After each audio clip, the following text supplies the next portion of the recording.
Les saludo nuevamente, hermanos, a todos ustedes y también, por supuesto, a quienes nos siguen desde sus hogares. Estamos en una serie de Navidad. Empezamos la semana pasada, ya falta poquito para esta celebración que entendemos para nosotros como creyentes que se trata de Cristo, ¿no? La Navidad se trata de Jesús, de su nacimiento, de la encarnación de Dios, de su irrupción en la historia, con el propósito de venir a salvarnos. Sin embargo, cuando uno le toma la temperatura a las redes sociales, siempre hay, yo no sé si usted tiene personas conocidas, yo sí, incluso personas cercanas a quienes yo les tengo mucho aprecio, que siempre tienen como alguna dificultad con esto de la celebración de la Navidad. Porque si nosotros nos remontamos a la historia, podríamos fácilmente reconocer que Jesús no nació un 25 de diciembre, ¿no?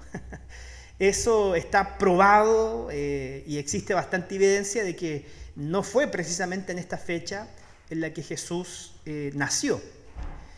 Y por el contrario, lo que nosotros vemos en la historia es que los creyentes de los primeros siglos tomaron una celebración, una festividad pagana que se llamaba la Saturnalia y aprovecharon esa coyuntura para poder resignificar la celebración y darle este contenido de conmemoración y de celebración por el nacimiento de Cristo Jesús. Entonces, traigo esto a colación porque de pronto uno se encuentra con personas que son un poco grinch, no sé, que no les gusta esto de la Navidad. Y hay muchas razones por las que uno podría decir, bueno, es que hoy día la Navidad tiene un significado distinto, muy comercial, muy individualista, muy asociado a un significado distinto al que realmente nosotros como creyentes celebramos. Sin embargo, nosotros no solo aprovechamos estas fiestas para honrar a nuestro Señor, sino también, creo yo, nos da la hermosa oportunidad de poder siempre ser sensibles a cómo Dios interviene en la historia. Ser sensibles incluso a aquellas necesidades que se presentan en nuestra cultura. Y en estas ocasiones son precisamente donde podemos como iglesia construir puentes hacia corazones endurecidos, de tal forma que podemos comunicar el Evangelio y llamar a las personas realmente a un encuentro personal con Cristo Jesús. Y bueno, por eso estamos celebrando Navidad, por eso estamos y cada año nos damos un tiempo para meditar en este evento tan importante en la historia de la humanidad. Y en este año en particular estamos revisando los primeros capítulos del Evangelio de Mateo. Y la semana pasada, los que estuvieron presentes o los que nos acompañaron a través de la transmisión, recordarán que hablamos sobre la genealogía de Jesús. Y hablamos sobre cómo la familia de Jesús, lejos de ser una familia perfecta, manifestó una serie de pecados de los cuales tal vez muchos de nosotros podíamos sentirnos identificados. Y hoy día vamos a seguir avanzando en la lectura del capítulo 1 de Mateo. Así que si usted trajo su Biblia o tiene la Biblia en la aplicación de su teléfono, le voy a pedir que, por favor, ahí busque esta referencia. Mateo capítulo 1, porque vamos a leer desde el versículo 18 al 25. Vamos a leer acerca del nacimiento de Jesús.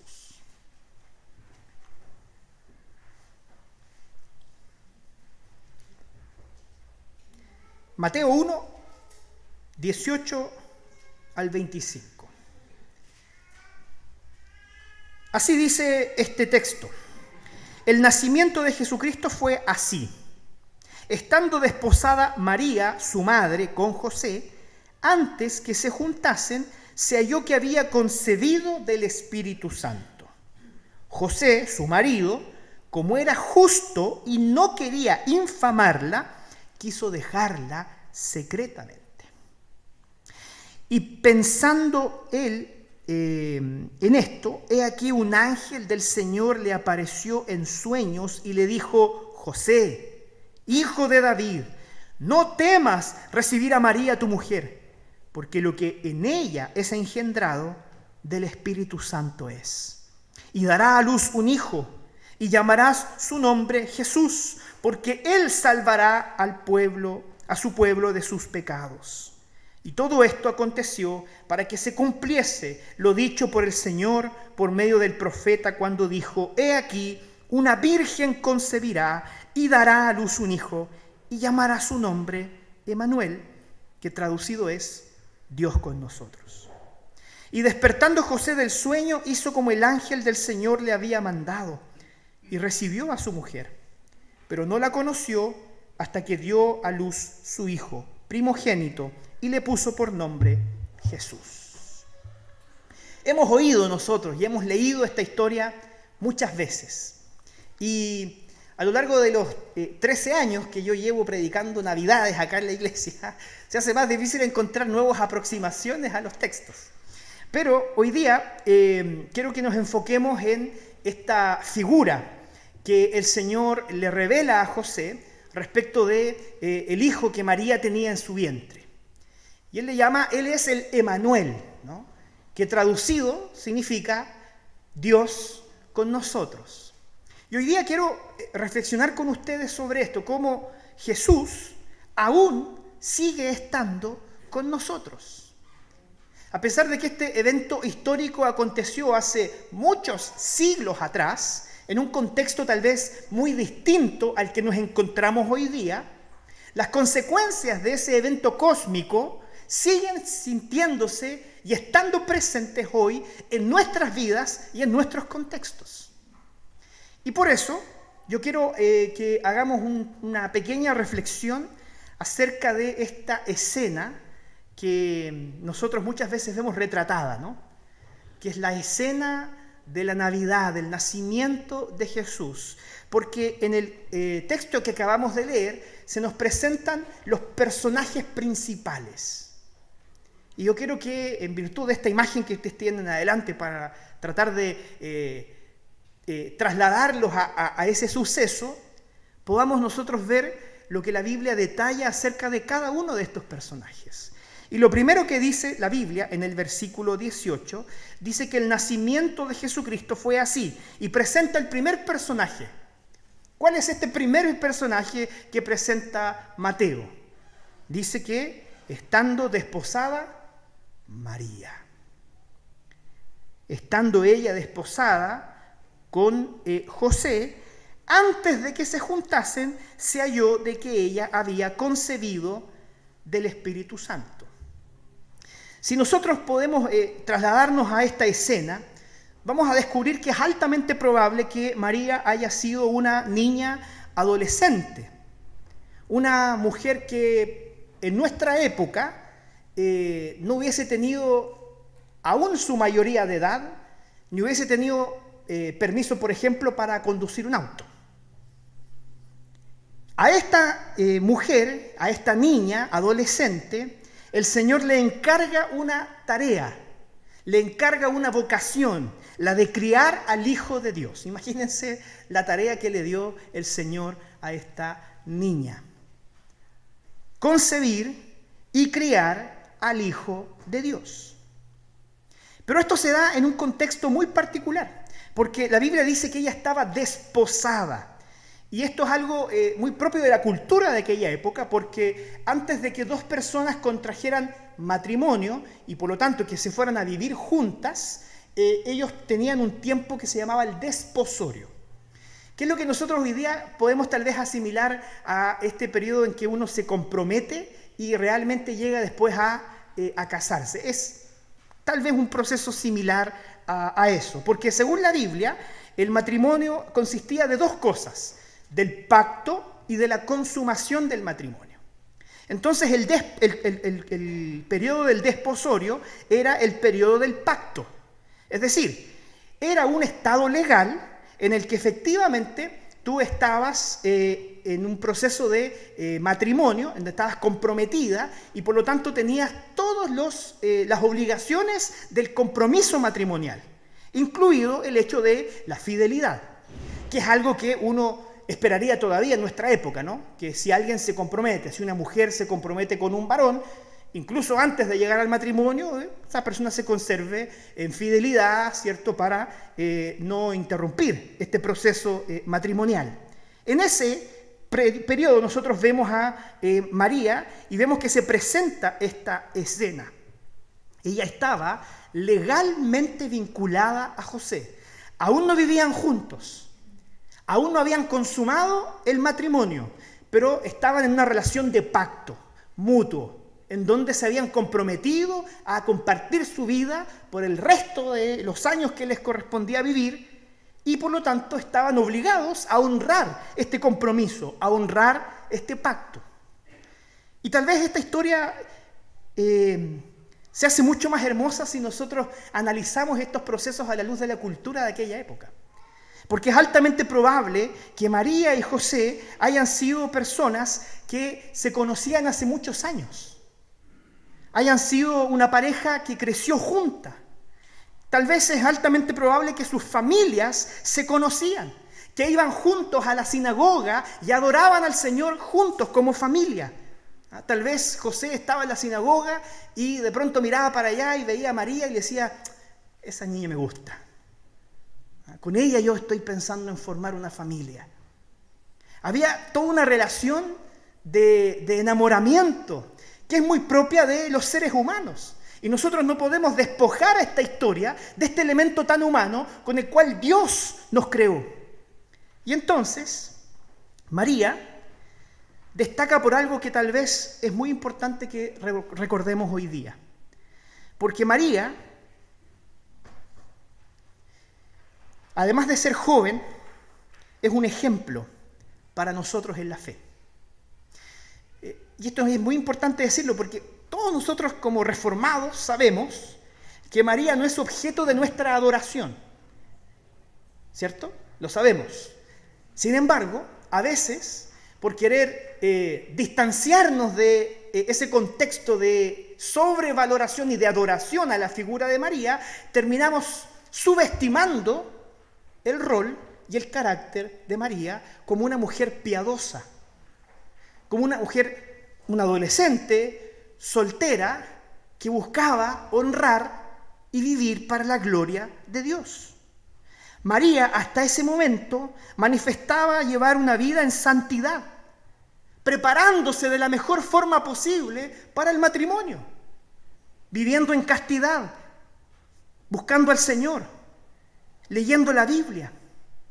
Y en ese sentido, si bien María nunca será el objeto de nuestra adoración, ella sí puede ser para nosotros un gran ejemplo de cómo debe ser vivida la fe. Porque María fue una mujer que manifestó gran fe en el Señor. Y eso es algo que nosotros comprobamos en cómo se desenvolvió la historia. Y es por eso que el Señor le dice que ella era bendita entre todas las mujeres.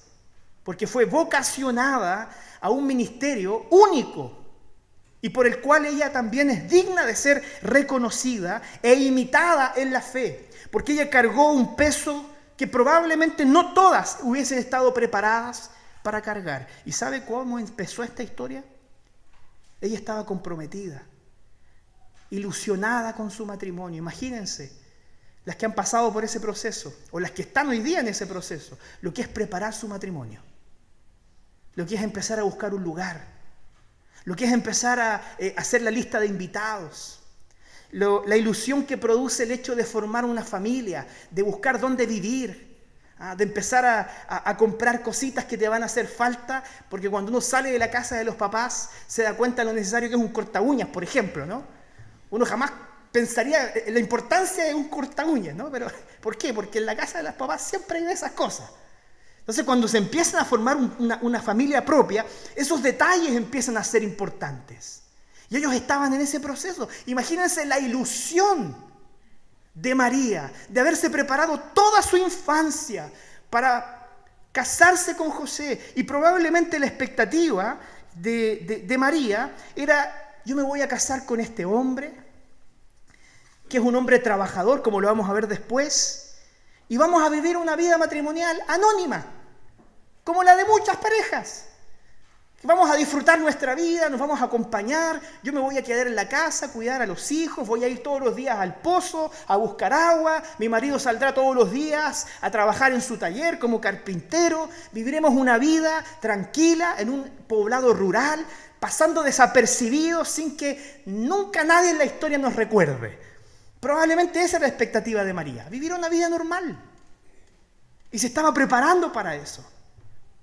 Pero Dios tenía otros planes para ella. Ella no sabía que el Señor la había elegido para otra vocación. Y esto es algo muy importante que, como decía anteriormente, tal vez hoy día podemos recuperar de la figura de María y de la fe con la que ella actuó. Porque el Señor no siempre te presentará aquel camino con el que tú soñaste. A veces te vas a encontrar con que la vida va a dar vueltas y giros que tú no esperaste. Y tal vez te preparaste y te esmeraste en que tu vida fuera como siempre la soñaste. Pero el Señor va a poner algo en tu camino que te va a desencajar. ¿Y sabe lo que fue aquello que desencajó a María? Que ella quedó embarazada. Con todas las consecuencias que eso traía para su relación con José y para su relación con la familia y con la sociedad. Ella había quedado embarazada antes de consumar el pacto matrimonial. Y eso era gravísimo. Eso era una circunstancia de una deshonra extrema. No sería exagerado tal vez decir, queridos hermanos, y podemos ocupar esta ilustración, que María con su juventud ella empezó a configurar su vida como una especie de castillo de naipes, en donde ella empezó a poner cada pieza para alcanzar ese objetivo que ella anhelaba, casarse con su hombre, ser mamá, vivir una vida tranquila, adorando al Señor. Pero el Señor pone una carta en su historia que hace que todo lo que ella construyó se derribe. Entonces, queridas hermanas, no les quepa duda alguna que si tal vez ha ocurrido algo en tu vida que te ha desconfigurado todo aquello por lo que tú trabajaste, todo lo que construiste se desmoronó, no te quepa duda alguna que el Señor está en control de eso. Que el Señor tiene un propósito para ti. Y tú puedes imitar la fe de María, abrazando al Señor con todo tu corazón y diciéndole, como lo dijo María: he aquí una sierva tuya, haz conmigo como sea tu voluntad. Si miramos nosotros en la historia de Navidad, tal vez vemos a María aquí en esta imagen mirando con ojos de amor a su hijo. Pero ella cargaba con una historia que tal vez para muchas mujeres les hubiese incluso llevado a abandonar la fe. Pero ¿sabes qué? María fue una mujer de fe. Y ella no se rindió delante de las adversidades. Cuando su vida cambió y dio un giro absolutamente, en una dirección completamente distinta a la que ella había soñado, ella confió en el Señor. Y ella dijo: mi vida está en tus manos. Yo soy una sierva tuya, haz conmigo como sea tu voluntad. Dígame si María no es una mujer digna de ser imitada. Ciertamente ella no es objeto de nuestra adoración, pero es una mujer digna de ser imitada por la fe con la que ella reaccionó a una circunstancia que le era tremendamente adversa.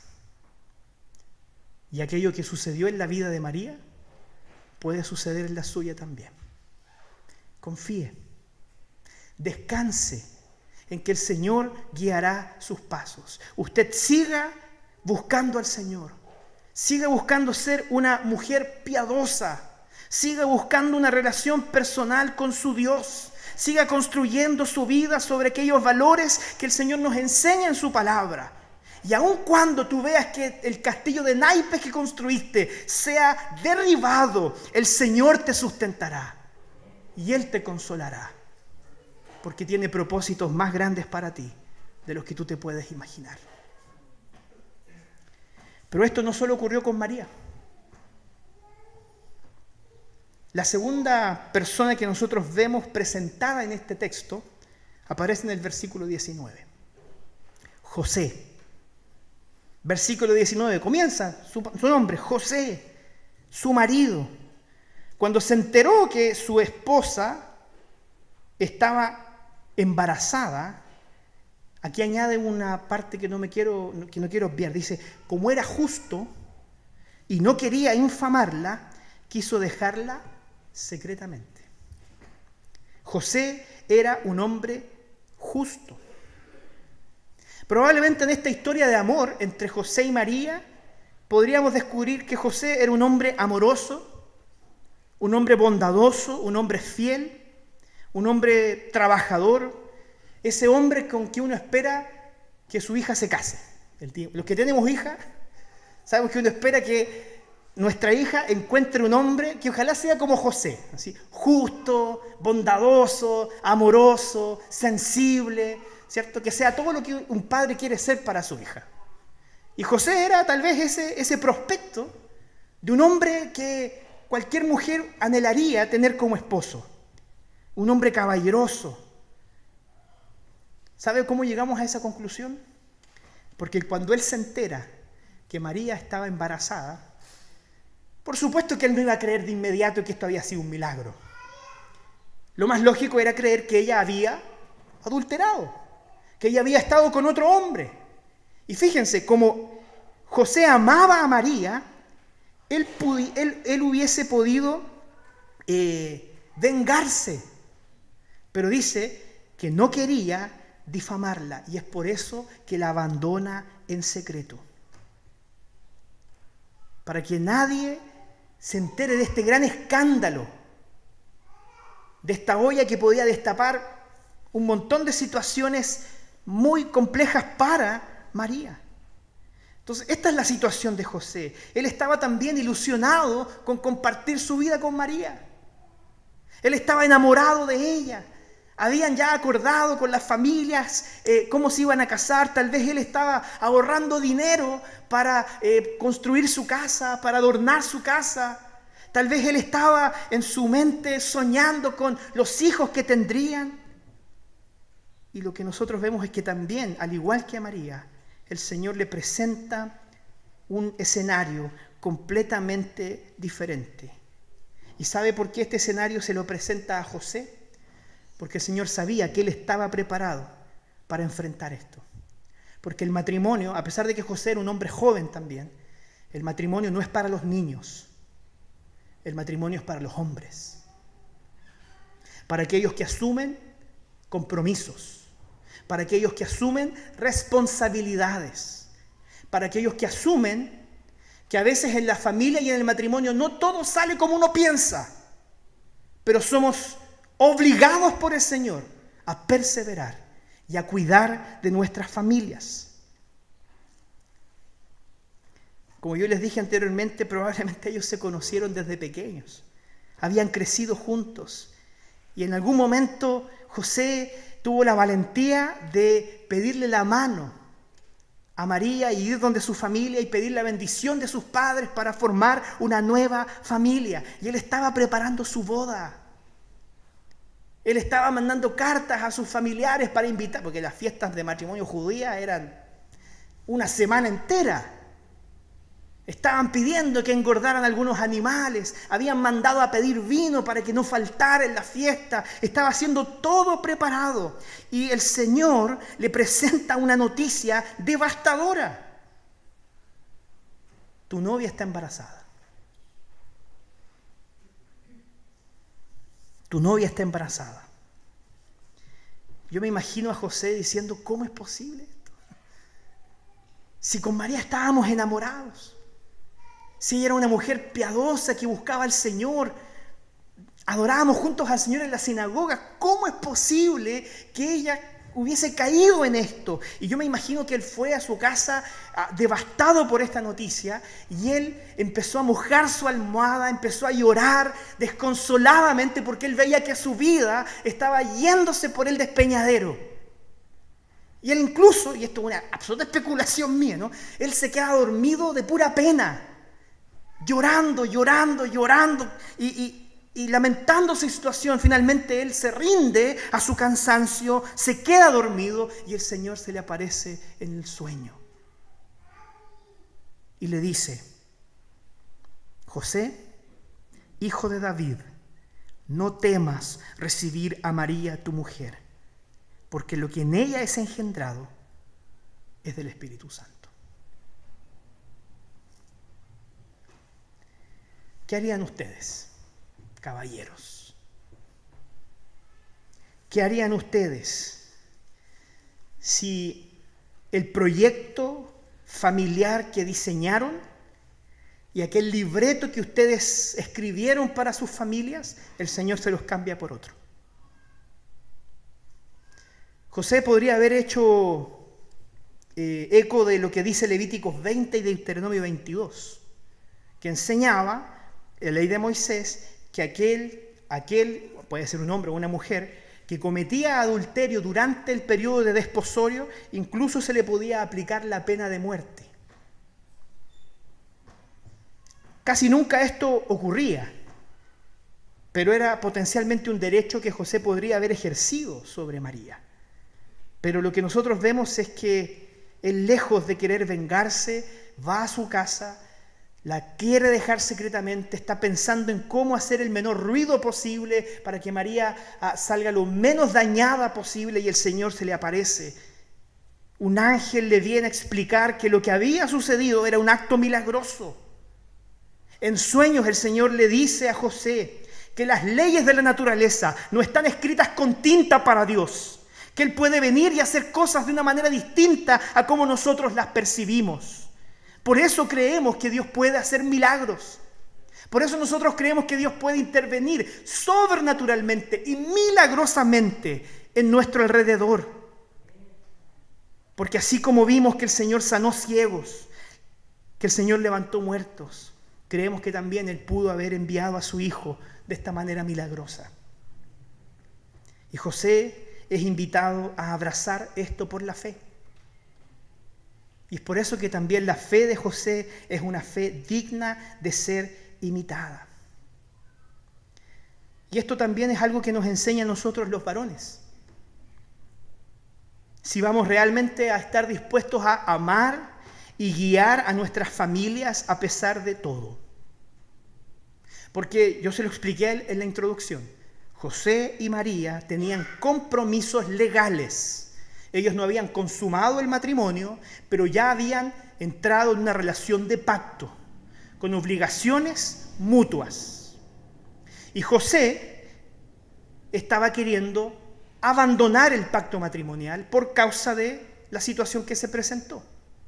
Y el Señor le dice: no hagas tal cosa, persevera en el pacto, porque lo que sucedió en María es una obra del Espíritu Santo, es una acción de intervención divina.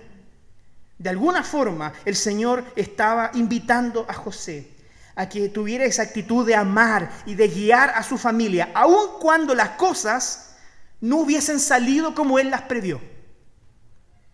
Y esto pasa mucho más seguido de lo que creemos, hermanos. Pasa mucho más seguido. José ve que las cosas no estaban saliendo como él pensaba y tuvo la tentación de salir corriendo. Siendo justo, tratando de proteger a María. Pero siendo bien honestos con la situación, él estaba queriendo abandonar el pacto matrimonial. Entonces vemos nosotros que el Señor escribe para José un libreto distinto al que él tenía para su familia. Y esto es una decisión que nosotros también como varones debemos aprender a tomar. Porque en nuestras vidas familiares, en nuestras relaciones matrimoniales, no siempre las cosas van a salir como nosotros queremos. Nuestros proyectos de familia no siempre van a cumplir las expectativas que teníamos. Pero eso nunca debe ser razón, por causa de mis expectativas, de abandonar aquello que el Señor me llamó a abrazar y con lo cual yo me comprometí hasta que la muerte nos separe. el Señor le cambió el libreto a José. Y José se comprometió con esa visión que el Señor le estaba entregando. ¿Qué vas a hacer tú? Cuando las cosas en tu matrimonio no salgan como tú esperabas, ¿qué vas a hacer? ¿Vas a dar un paso al costado? ¿O vas a asumir la responsabilidad que Dios te dio de amar y guiar a tu esposa y tu familia? Y vas a perseverar. Y vas a perseverar conforme al proyecto de Dios para ti. Por eso José es también digno de ser reconocido y digno de ser imitado. Hay algo en la fe de José de la cual también todos nosotros como hombres debemos aprender a imitar. Él le creyó a Dios y actuó conforme a su fe. Y hay un tercer personaje que aparece en la escena. Estaba María, estaba José, y en el versículo 21 se nos dice que el ángel le dice a José que iba a aparecer un hijo, y su nombre debía ser Jesús, porque él iba a salvar al pueblo de sus pecados. Y aquí aparece entonces Jesús en la escena, a quien el mismo profeta dice, que es citado acá en el versículo 23, que es el Emanuel, Dios con nosotros. Entonces, queridos hermanos, es importante que nosotros al leer la historia de la Navidad, recordemos que Jesús no aparece en la escena solamente en el vientre de María. Él es el Dios encarnado, pero Él está presente desde el origen de los tiempos, porque Él es Dios. Él no tiene principio ni tiene fin. Jesús es el creador también y el sustentador de todo cuanto existe. Y es Él quien decide entrar en la historia humana a cumplir aquella misión que el Señor, su Padre, le había encomendado, que era salvar a su pueblo de sus pecados. Por eso Jesucristo es el Emanuel. Por eso Jesucristo es Dios con nosotros.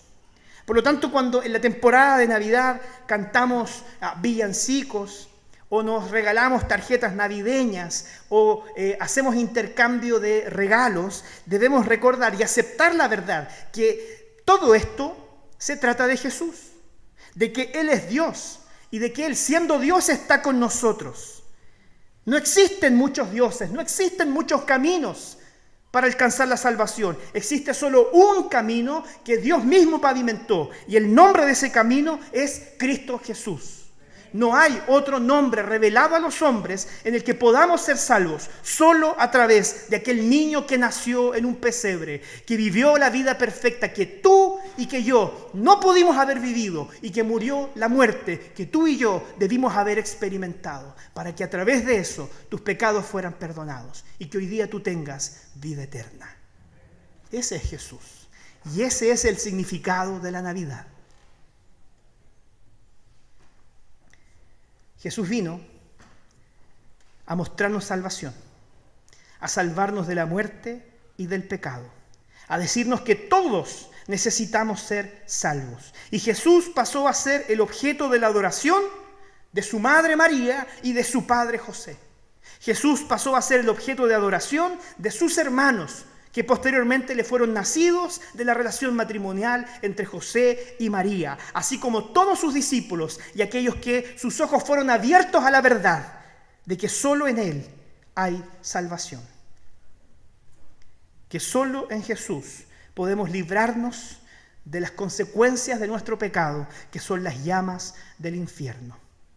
Necesitamos un Salvador. Y ese Salvador tiene nombre. Es Cristo Jesús, quien aún está con nosotros, quien sigue presente en nuestra vida, en nuestras familias. Así que déjeme decírselo con toda claridad. Si usted no conoce aún a Jesús, si usted aún no ha entregado su vida a Cristo Jesús, si usted aún no ha declarado por medio del don de la fe que Cristo es su Señor y Salvador, entonces estás viviendo en el camino de la ira de Dios. No importa que tengas un árbol de Navidad en tu casa. No importa que entregues tarjetas de Navidad y que le desees bonitas bendiciones a tus vecinos y familiares. No importa que cantes villancicos y que hagas intercambio de regalos la noche del 24. Si Cristo no vive y reina en tu corazón, entonces nada de aquello que tú haces en Navidad tiene sentido. Porque sigues caminando en la dirección de la ira de Dios y de las consecuencias del pecado. Si no es por la fe en Cristo Jesús, estás en grave peligro. Estás en grave peligro. Y la buena noticia de la Navidad es que hay un Salvador. De que aquel problema de nuestro pecado tiene solución. Y esa solución está poniendo nuestra fe en Cristo Jesús. Así que el Señor te propone este intercambio. El Señor hoy día te dice: entrégame tus pecados. Entrégame tu vida como regalo y ofrenda. Y a cambio, yo te entregaré la vida eterna. Esa es la propuesta de Jesús para ti hoy día. Entrégame tu vida. Cree en mí por la fe y yo te daré vida eterna. Ese es el mejor regalo de la Navidad que puedes recibir. Quiero dejarte con 3 cosas para que pensemos durante la semana y para que las practiquemos. La primera de ellas, la fe es una convicción interna que se demuestra con acciones externas. ¿Quién es ejemplo de esto? José. La fe de José fue así. No sé si ustedes se fijan, pero José no tiene un parlamento en la Biblia. ¿Se han dado cuenta de eso? José no habla en la Biblia. Solo se nos dice lo que él hizo y lo que le dijo el ángel. Y esto es muy significativo. José no era un hombre que hablaba. José era un hombre que actuaba.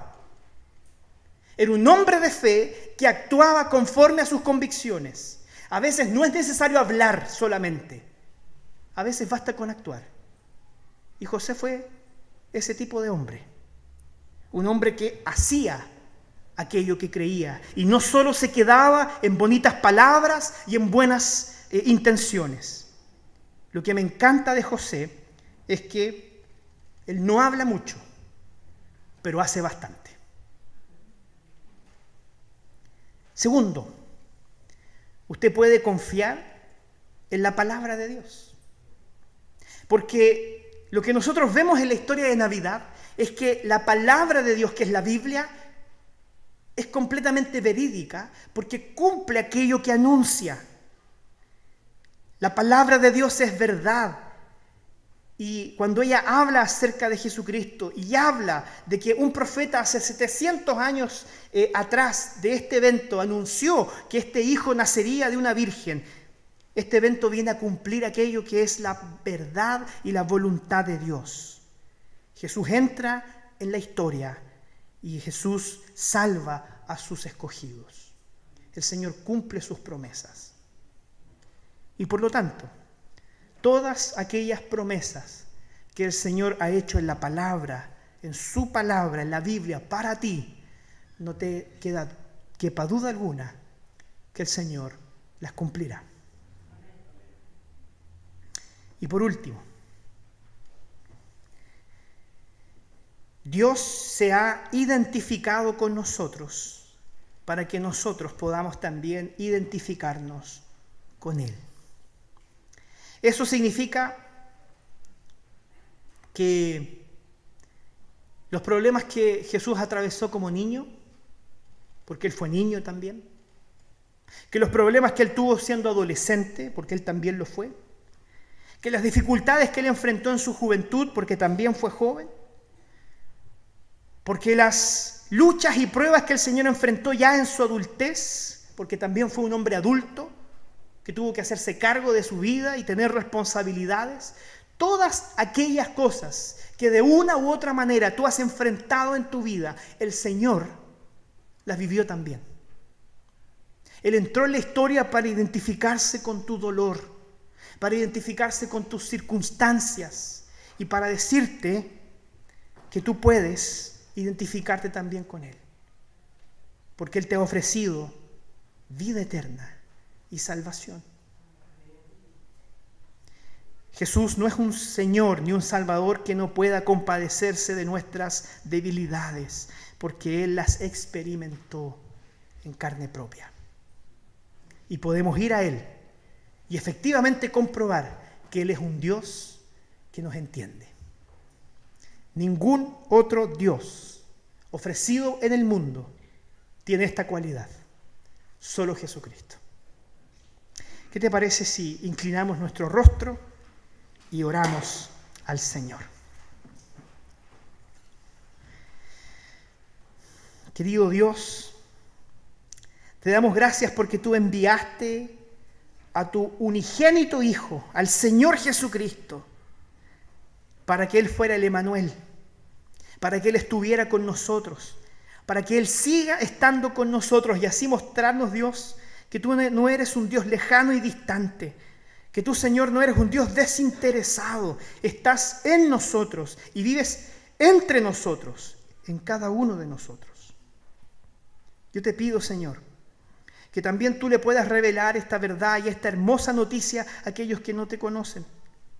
Aquellas personas que tal vez viven vidas religiosas, vidas moralistas, buscando espiritualidades sucedáneas o sustentando, Señor, su vida en tradiciones, que ellos puedan de una u otra manera, según tu misericordia, poder encontrar el verdadero significado y el sentido de lo que es la Navidad. Que conozcan a Cristo como Señor y Salvador.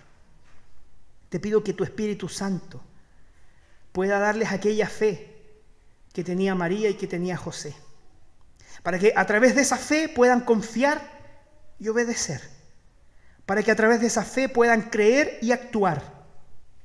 Señor, yo también te pido que todos aquellos que están escuchando o escucharán este mensaje puedan entregar su vida en las manos de Jesús, que puedan intercambiar sus pecados por la vida eterna que Él promete para todos aquellos que por la fe creemos en Él. Señor, yo te pido que al igual que María y que José, podamos nosotros manifestar nuestra fe a través de acciones, que podamos vivir vidas que reflejen el Evangelio y que nuestra vida pueda ser un testimonio de aquello que tú haces en aquellos que creen en ti, Señor. Te doy gracias por estar aquí reunido con la familia de la fe. Te doy gracias porque tú cuidas y nos sostienes. En el nombre de Cristo Jesús. Amén.